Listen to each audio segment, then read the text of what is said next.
Necesitamos paciencia. A ver si podemos expresarnos. El fin de semana pasado estuvimos hablando de esa corrupción, de esa falsificación de la iglesia. Comentamos temas de los llamados apóstoles hoy en día y dimos un pase rápido, pero muy rápido, por el fin del mundo. Incluso mencionamos la segunda venida de Jesús y vimos que la apostasía está más presente que nunca en nuestros tiempos. Y estamos viendo cosas como que los días se acortan y que cómo están sucediendo acontecimientos que nos dicen que estamos en los últimos días. ¿Cuándo? No lo sabemos. ¿Cómo? Pues sí lo podemos saber.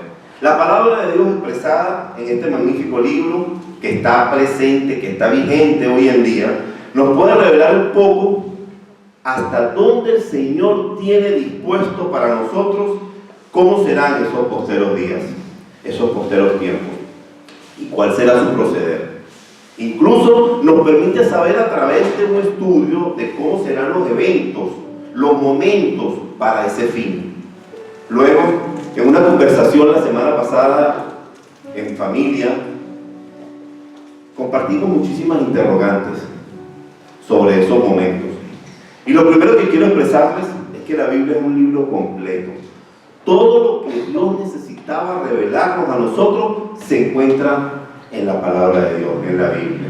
La Biblia nos cuenta cómo sucedieron las cosas desde el pasado. La Biblia nos narra por qué razón estamos como estamos en el presente. Y lo más maravilloso de todo es que la Biblia también nos cuenta qué es lo que nos depara el futuro para el mundo. ¿Qué va a suceder con la condición humana? ¿Qué va a suceder con la naturaleza? ¿Qué va a suceder con el alma de los hombres? Incluso nos habla qué pasa después de la muerte. ¿Cuáles son esas guerras que faltan? Hay cualquier cantidad de preguntas interesantes que muchos de nosotros nos hemos hecho, que se encuentra la respuesta aquí en la Biblia. Es por eso que tenemos un libro dentro de la Biblia que se llama Apocalipsis, que quiere decir revelación.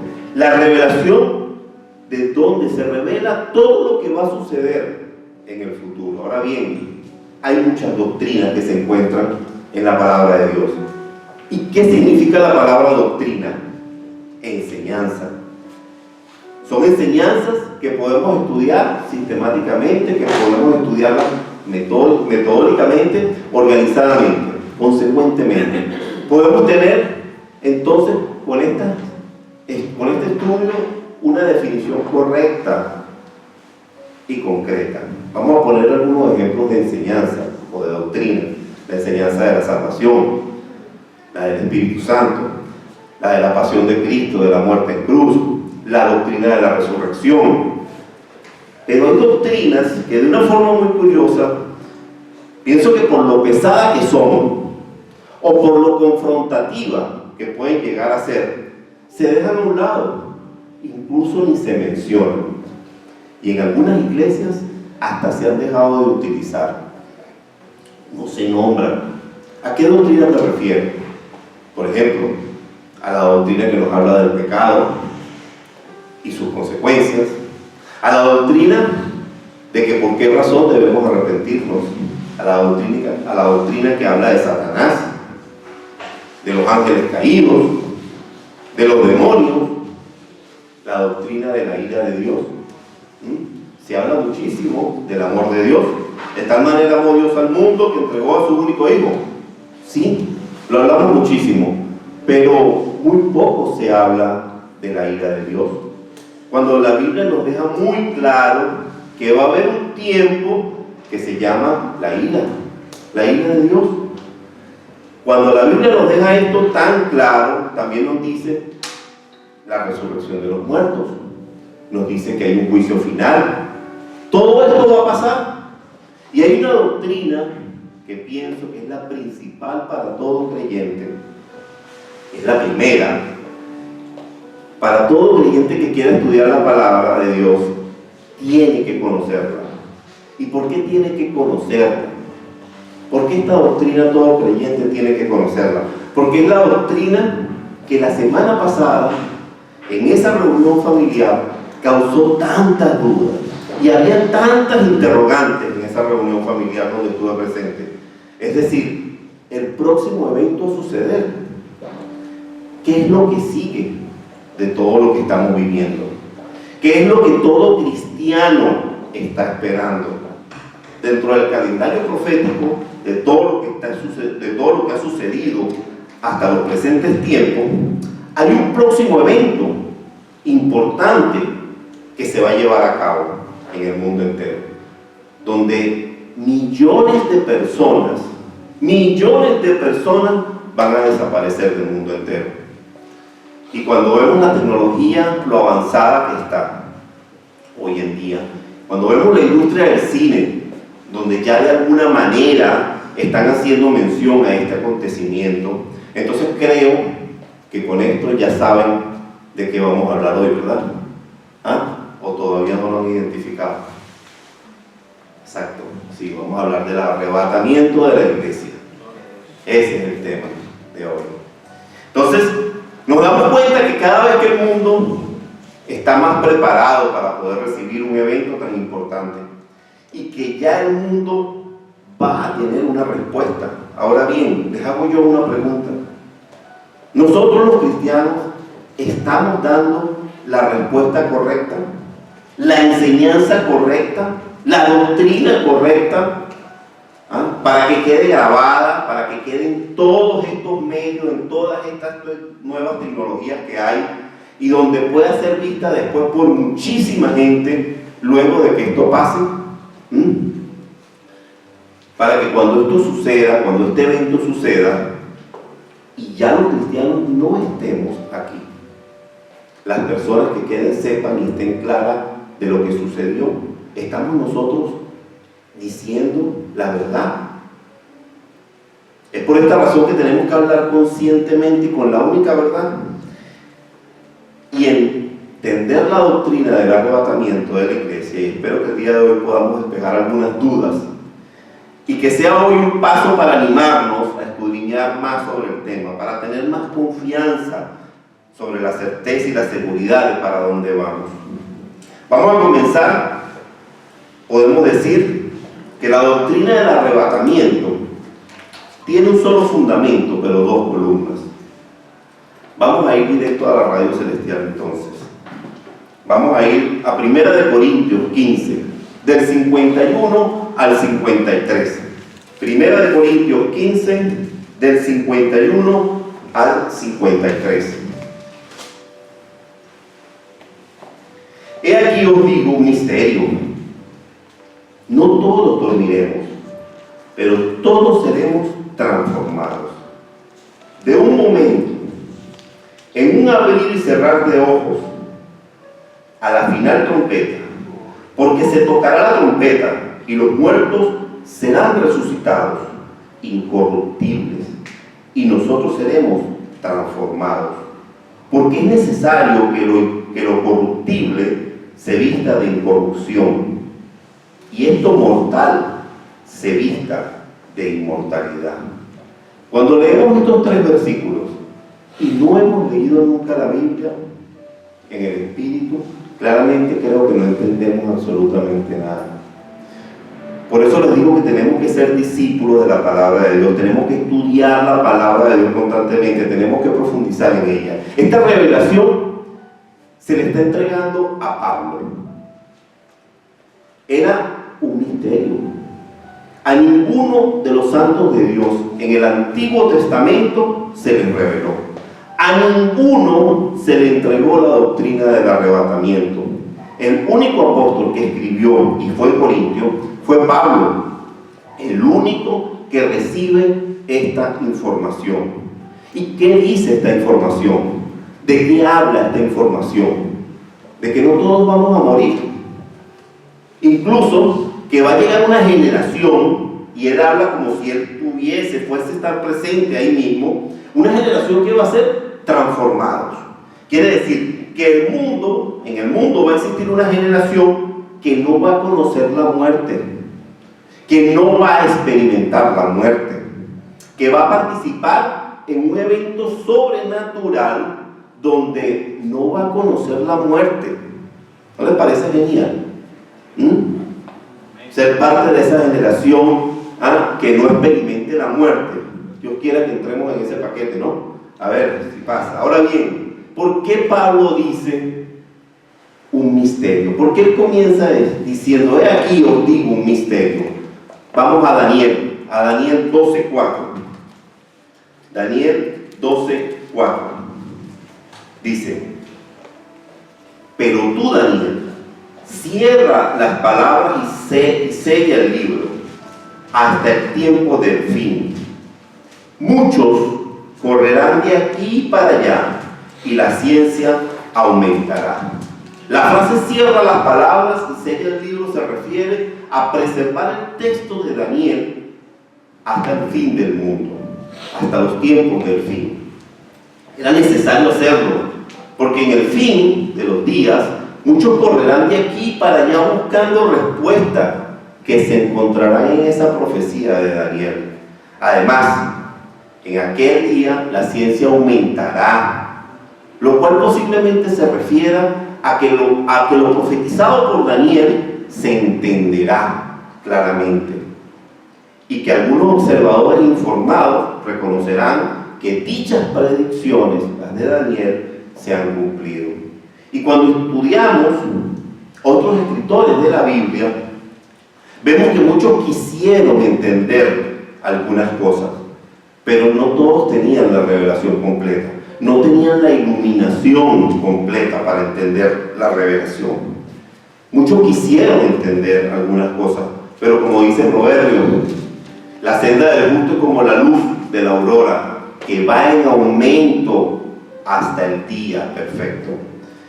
Mientras más nos acercamos a los últimos tiempos, más el Espíritu Santo nos ayuda a entender a través de la iluminación que nos da. Ahora, ¿por qué se dice iluminación? Vamos a 2 de Pedro 1:20. 2 de Pedro 1:20.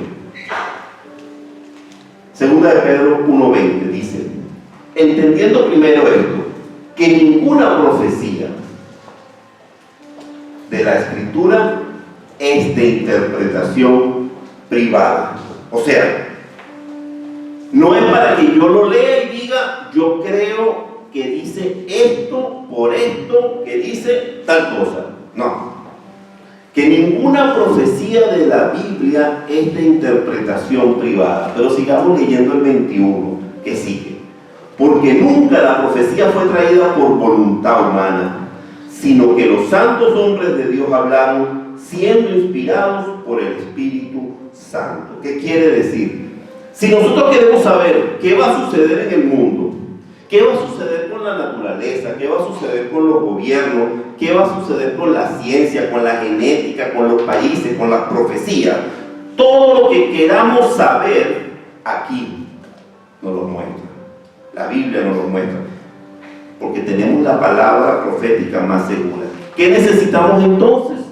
Iluminación para entender su revelación. Necesitamos iluminación, y ahora en el 2025 mucha más iluminación que en estos tiempos de que se escribieron estos libros, porque estamos más cerca de todos estos acontecimientos, estamos más cerca de experimentar todas estas vivencias tan asombrosas de todo lo que escribió Pablo, y estamos aquí leyendo.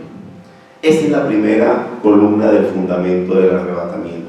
Vamos a la segunda columna de ese mismo fundamento. Primera de Tesalonicenses 4. Primera de Tesalonicenses 4, del 13 al 17. Esta es la segunda columna. Primera de Tesalonicenses 4, del 13 al 17. Otra vez vamos a leer a Pablo. Tampoco queremos, hermanos, que ignoréis acerca de los que duermen, para que no os entristezcáis como los otros que no tienen esperanza. Porque si creemos que Jesús murió y resucitó, así también traerá Dios con Jesús a los que durmieron en él. Por lo cual os decimos esto en palabra del Señor, que nosotros que vivimos, que habremos quedado hasta la venida del Señor, no precederemos a los que durmieron, porque el Señor mismo, con voz de mando, con voz de arcángel y con trompeta de Dios, descenderá del cielo, y los muertos en Cristo resucitarán primero. Luego nosotros, los que vivimos, los que hayamos quedado, seremos arrebatados juntamente con ellos en las nubes para recibir al Señor en el aire, y así estemos siempre con el Señor. El mismo autor, Pablo, el mismo autor, con la misma información que se le reveló a él únicamente en Corintios, pero ahora con un poquito más de información, con un poquito más de detalles. Ahora bien, vamos a ver con detalles estos versículos para poderlos entender. Entonces vamos a imaginarnos el contexto en que está Pablo. Vamos a imaginarnos ese momento en que está Pablo, por el cual está escribiendo esto. Él dice, Pablo se encuentra preocupado. Pablo se encuentra preocupado por sus hermanos en la fe, por sus discípulos, así como nosotros nos preocupamos por quienes amamos. Así como se manifestó esa preocupación el fin de semana pasado cuando hablábamos del tema. ¿Por qué? Porque para ese momento ya había comenzado la persecución de los cristianos.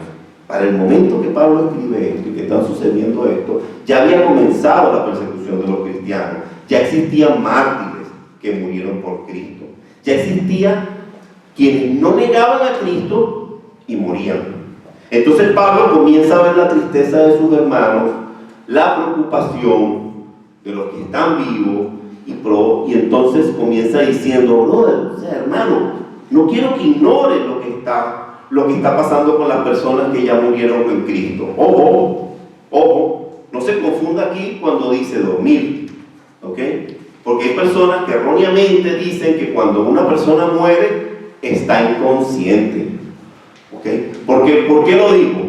Porque aquí el original griego que utiliza Pablo escribiendo esto es koima, y en el contexto esa palabra se refiere a los que duermen, se refiere a los creyentes que han muerto específicamente. El koima se quiere decir cementerio, quiere decir enterrado.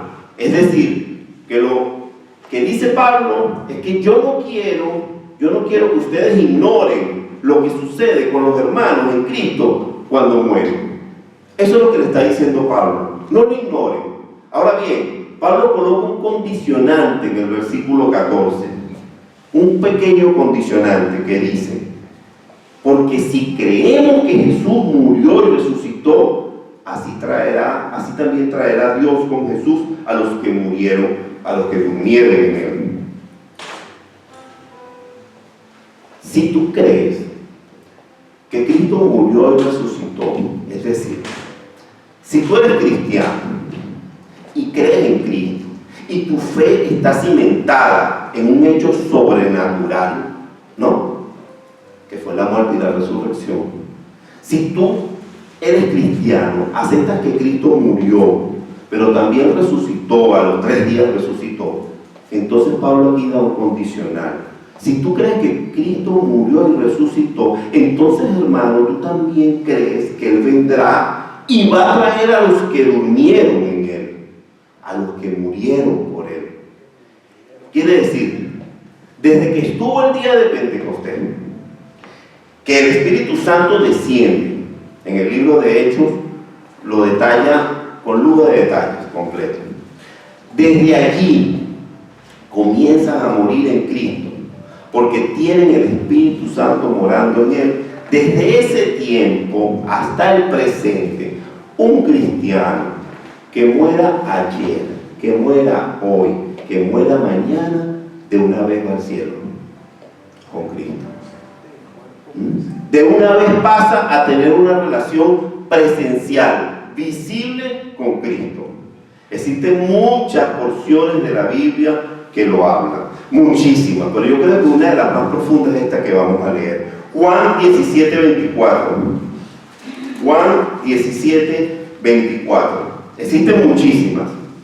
Pero quiero que le prestemos atención a esta. Jesús está orando por sus discípulos. O sea, Jesús está hablando con Dios por cada uno de sus discípulos. ¿Y qué dice Jesús en Juan 17:24? Padre, aquellos que me has dado, o sea, todo aquel que ha reconocido a Jesús, aquellos que me has dado, quiero que donde yo estoy, también ellos estén conmigo, para que vean mi gloria que me has dado, porque me has amado desde antes de la fundación del mundo. Me parece que es uno de los más profundos en cuanto podamos decir que el cristiano que reconoce a Jesús muere directo a la presencia.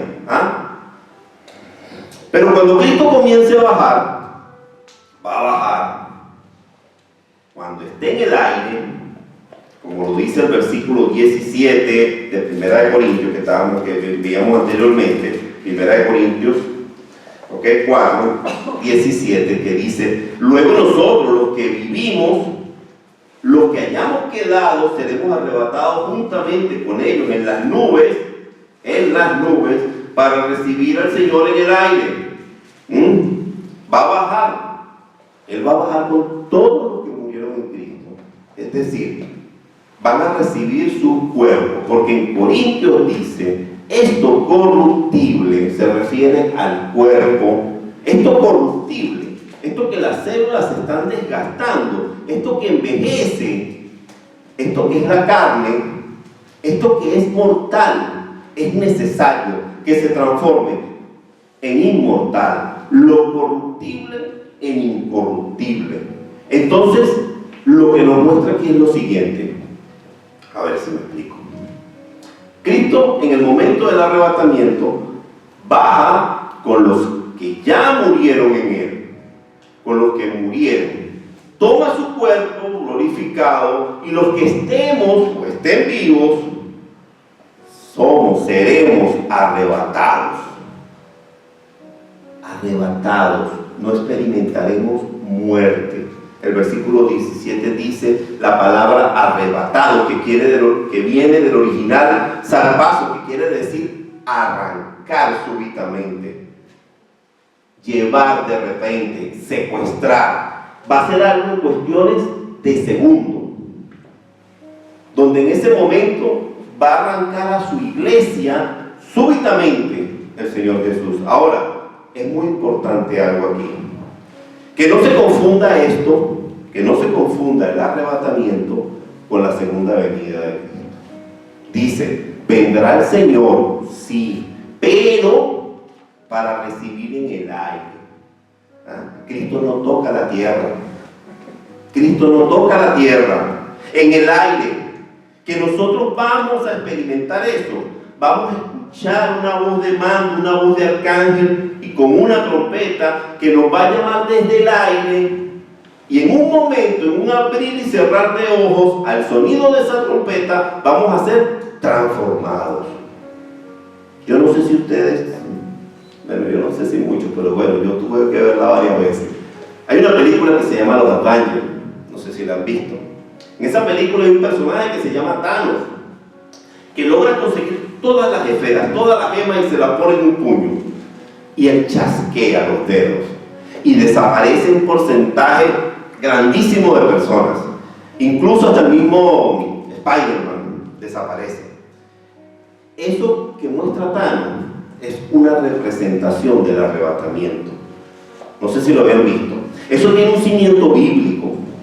Cuando Thanos hace ese chasqueo de los dedos y comienzan a desaparecer esa cantidad de personajes de la humanidad, eso es una representación transversada de la doctrina del arrebatamiento. Lo que quiero es que se imaginen esa escena, lo que sucede en esa película, para que entiendan que algo como eso es lo que va a suceder. Claramente no es Thanos quien chasquea los dedos. Claramente no es por el concepto o por la idea que la aplica, es por otras formas y por otras cosas que se describen en la Biblia. Pero aquí tenemos una forma de cómo recrear lo que va a suceder. Entonces tenemos un calendario profético Estamos en el tiempo de la iglesia, de la gracia, esperando el arrebatamiento para que luego entre la tribulación y luego venga la segunda venida de Cristo y luego tengamos el milenio y venga el juicio final y por último la eternidad. Estos son los pasos que acabo de mencionar, son los pasos proféticos de la escatología bíblica, es decir, el estudio de los últimos tiempos. Todo esto que estamos mencionando son los pasos que vienen. Y si queremos saber qué es lo que viene, tenemos que comenzar por el principio, por el arrebatamiento, luego la tribulación, la segunda venida de Cristo, el milenio, el juicio, la eternidad. Todo esto va a suceder. ¿Qué es lo que falta por pasar? Entonces, vamos a ver algo. En Corintios y en Tesalonicenses, Pablo dice que va a existir un momento donde Cristo baja y va a traer consigo los que murieron desde el Pentecostés hasta nuestros días. Ellos van a tomar su cuerpo glorificado y Él, Jesús, en el aire, va a transformar a los cristianos que estén en vida. Ahora bien, ¿existen más fundamentos bíblicos para hablar de esta doctrina? ¿Existen más fundamentos bíblicos que dicen pues que se va donde se posiciona esta doctrina? Y la respuesta es que sí. Vamos a Juan 14, 2 y 3. Juan 14, 2 y 3. Juan 14, 2 y 3. En la casa de mi padre muchas moradas hay.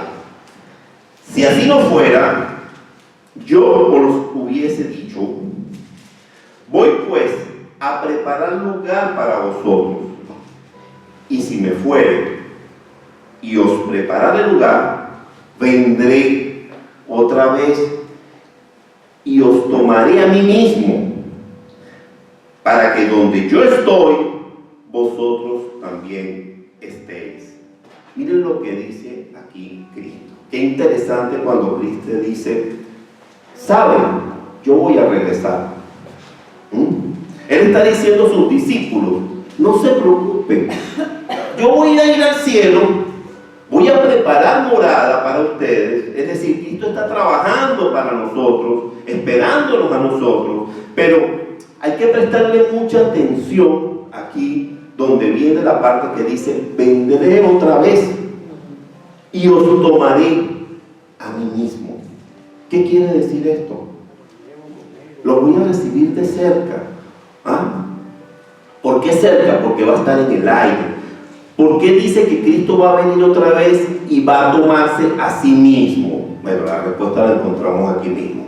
La respuesta la encontramos, no la vamos a leer porque es muy larga, pero se la voy a mencionar en 1 Corintios 12, del 12 al 27. La iglesia es el cuerpo de Cristo. Vamos a leer a otro. Romanos, es decir, vamos a leer Romanos 12, 4 y 5. Romanos 12, 4 y 5. Porque de tal manera que en un cuerpo tenemos muchos miembros, pero no todos los miembros tienen la misma función. Así nosotros, siendo muchos, somos el cuerpo de Cristo y todos los miembros los unos de los otros. La iglesia es el cuerpo de Cristo. Efesios 5:23. Efesios 5:23.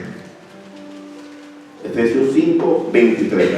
Porque el marido es la cabeza de la mujer, así como Cristo es la cabeza de la iglesia, la cual es su cuerpo y Él es su Salvador. La iglesia es el cuerpo de Cristo.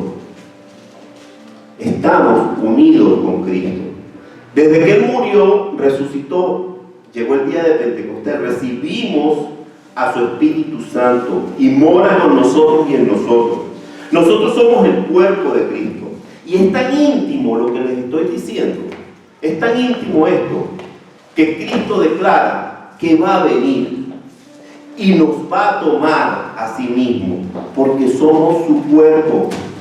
Entonces tenemos que entender que lo que está mostrando Cristo acá, Él toma su cuerpo, la iglesia, y los que vienen con Él, que murieron desde Pentecostés hasta nuestros días, también toman sus cuerpos glorificados, son transformados y nos vamos con Él. Eso es lo que Cristo dice. Entonces Cristo toma su cuerpo, no el físico, y su cuerpo que es corruptible lo viste de incorrupción. Su cuerpo que es mortal lo viste de inmortalidad, como lo vimos en 1 Corintios 15. Ahora bien, ¿hay más información del arrebatamiento de la iglesia? ¿Hay más información? Pues sí, nuevamente sí hay más información. Vamos a Apocalipsis 4, 1 y 2. Apocalipsis 4, 1 y 2. Cuando leemos estos primeros dos versículos de Apocalipsis 4, Juan dice así. Juan dice: después de esto miré, y aquí una puerta abierta en el cielo, y la primera voz que oí, como de trompeta,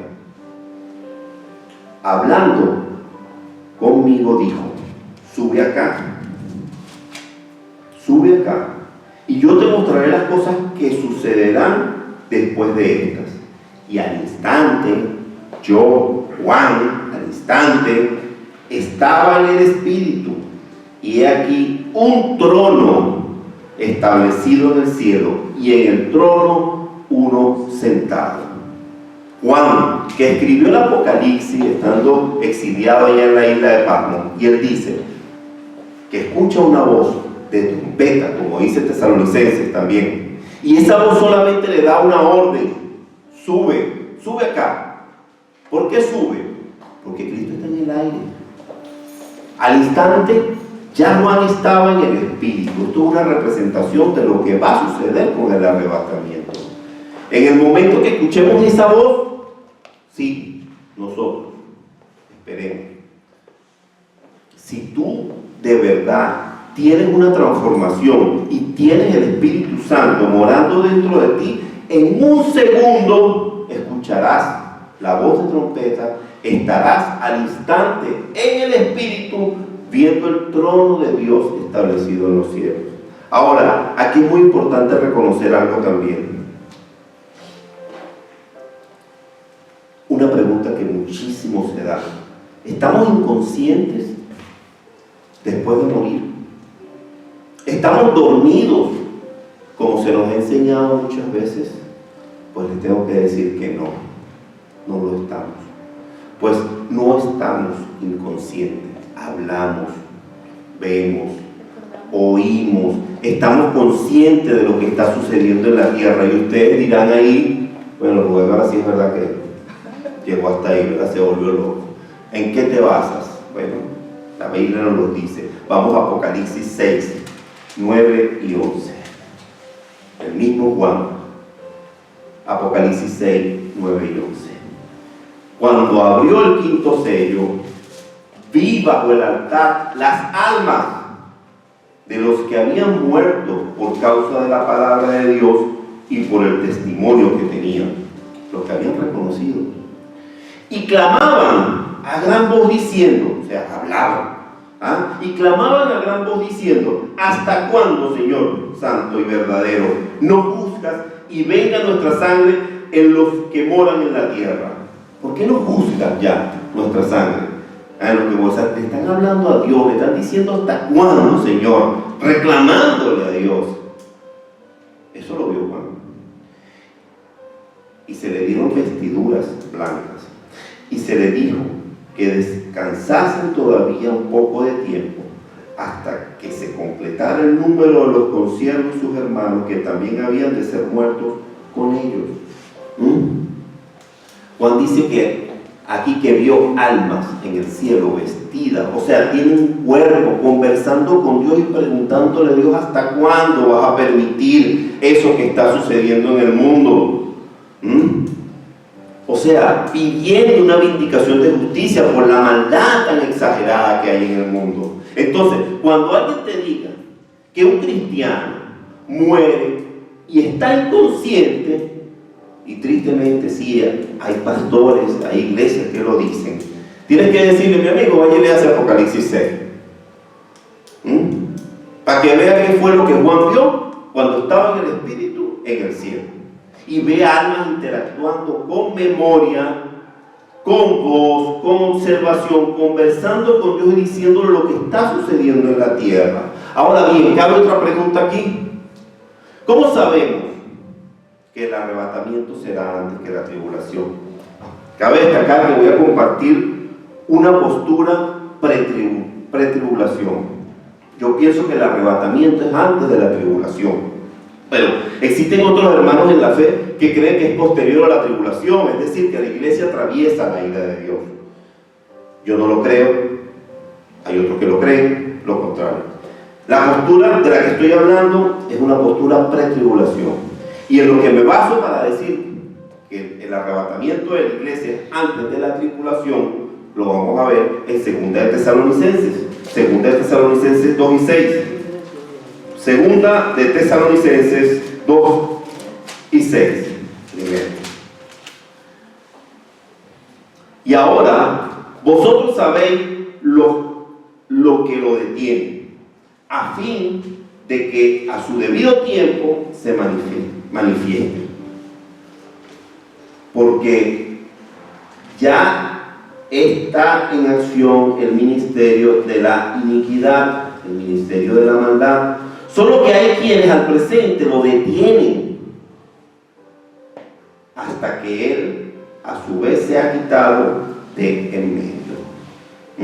Vamos a ver lo que dice aquí para que tengamos una idea de la importancia de la oración de un cristiano. Hay algo que en el presente está deteniendo la maldad sobrenatural que viene sobre la tierra. Hay algo que en el presente está deteniendo los juicios que están escritos en la palabra de Dios que van a ocurrir. Hay algo en el presente que está deteniendo ese ministerio de iniquidad, de maldad exagerada. Si ustedes creen que el mundo en el presente está sumergido en maldad, pues quiero que sepan que no se imaginan todo lo que va a suceder en los tiempos posteros donde la iglesia no esté. Fíjense lo que dice el versículo 7, que dice: porque ya está en acción el misterio de la iniquidad, solo que hay quienes al presente lo detienen hasta que él a su vez sea quitado de en medio.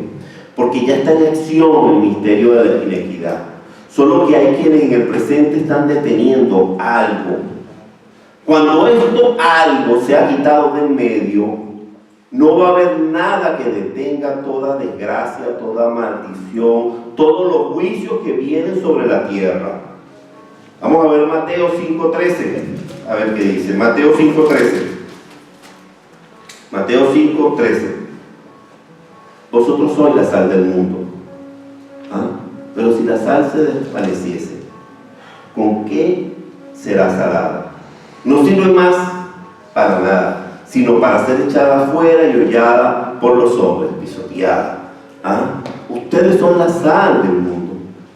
Este mineral, la sal, ¿qué hace la sal? Detiene la descomposición, detiene que se pudran las cosas. Está representando que nos muestra de lo que un cristiano está deteniendo aquí en el mundo.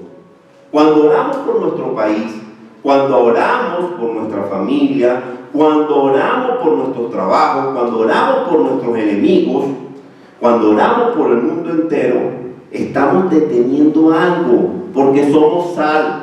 Estamos evitando, estamos retrasando la descomposición, estamos retrasando que las cosas se pudran. Pero ¿qué pasa cuando el mundo se quede sin iglesia? Porque va a ser arrebatada.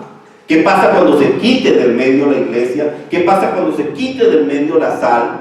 Lo que está deteniendo, pues viene el tiempo de la tribulación.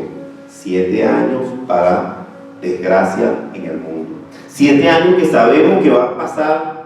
¿Qué va a pasar con la naturaleza? ¿Qué va a pasar con los gobiernos, con las guerras? Vienen toda esa cantidad de muertes. ¿Qué va a pasar ahí?